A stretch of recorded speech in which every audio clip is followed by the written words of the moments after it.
حضور علیہ الصلوۃ والسلام کا جو مزار پر انوار ہے،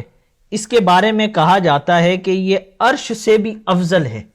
تو کیا واقعی ایسا ہے یا یہ سوشل میڈیا ہی کی بات ہے؟ یہ حقیقت پر مبنی بات ہے، اور سوشل میڈیا کے وجود سے پہلے، انٹرنیٹ کے وجود سے صدیوں پہلے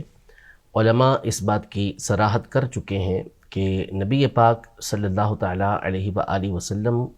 جس جگہ پر تشریف فرما ہے، یعنی جہاں آپ علیہ السلام کا مزار ہے، جو آپ کی قبر انور ہے، یہ باقی مدینے سے، کعبے سے، بلکہ عرش سے بھی افضل ہے۔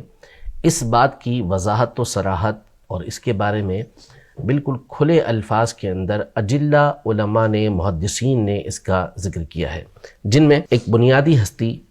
امام ابن عقیل رحمۃ اللہ تعالیٰ علیہ ہیں، جو امام ابن جوزی رحمۃ اللہ تعالیٰ علیہ کے استاد ہیں۔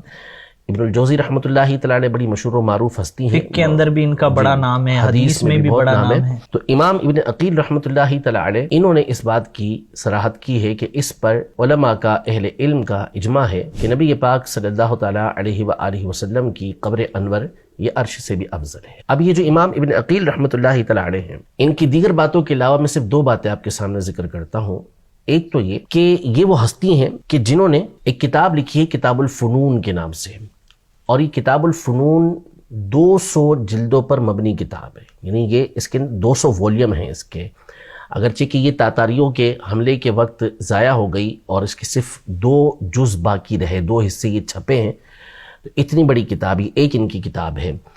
اس کے علاوہ ان کی حالات زندگی کے اندر، یہ غوث پاک رحمۃ اللہ تعالیٰ کے بھی استاد ہیں،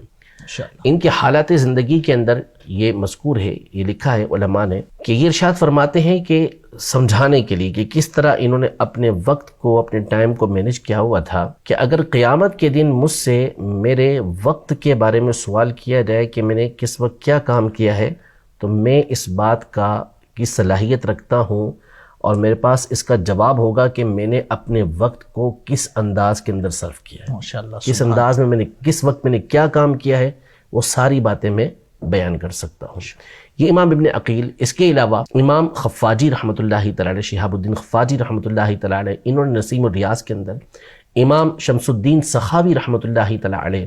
انہوں نے التحفۃ اللطیفہ فی تاریخ المدینہ المشرفہ، مدینہ طیبہ کے حوالے سے آپ نے کتاب لکھی، اس میں امام ابن عابدین شامی رحمۃ اللہ تعالیٰ علیہ نے رد المختار کے اندر،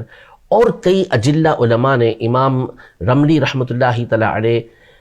ایسے بڑے بڑے اکابر ائمہ نے اپنی کتابوں کے اندر صدیوں پہلے اس بات کی صراحت کی ہے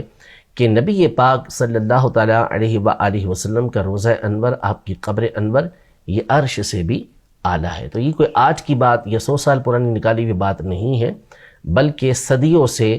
علماء کا، اہل علم کا، امت کا یہی موقف چلتا ہوا آ رہا ہے، اور اسی کو علماء نے بیان کیا ہے